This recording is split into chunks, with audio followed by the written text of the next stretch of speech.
ಮನ್ಯಾಗ ಅಥವಾ ಹೊರಗೆ ಒಂದಿಟ್ಟು ಜಗಳ ಆಗಿದ್ರೆ ಮಲ್ಕೊಂಡು ಎದ್ದ ಬಳಕ ಅದು ಮುಗಿದು ಹೋಗಿರ್ಬೇಕು. ಮತ್ತೆ ನಾವು ಹೊಸಬರು ನಾವು ಕೆಟ್ಟವರು ಅಲ್ಲ, ಒಳ್ಳೆಯವರು ಅಲ್ಲ, ಹೊಸಬರು, ತಾಜಾ ಜೀವನ.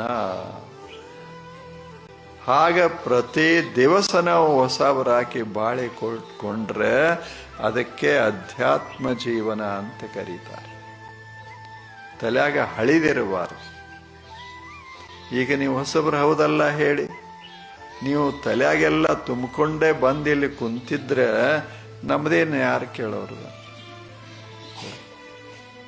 ಬರೇ ಇಲ್ಲಿ ಕೂತ್ಕೊಂಡು ನಿನ್ನಿದು ಮನ್ನಿದು, ಈ ವರ್ಷದ್ದು ಹಿಂದಿನ ವರ್ಷದ್ದು ಹಂಗ ಹಿಂದೆ ಮಾತಾಡ್ಕೋತ ಹೋದ್ರೆ ನಾವು ಹೊಸಬ್ರಾಗ್ತೇವಿ.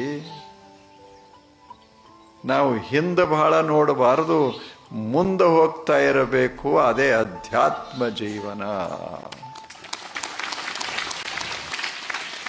ಒಂದು ಬಳ್ಳಿಗೆ ನೀವು ಕೇಳ್ರಿ, ನಿನ್ನೆ ಎಷ್ಟು ಹೂವು ಅರಳಿಸಿದ್ದಿ ಅಂತ ಕೇಳ್ರಿ, ಅದು ಹೇಳ್ತದ ನಿನ್ನಿದ ನಿನ್ನೆ, ಅವೆಲ್ಲ ಬಿದ್ದು ಹೋಗ್ಯಾವ, ಈಗ ಹೊಸ ಅದು.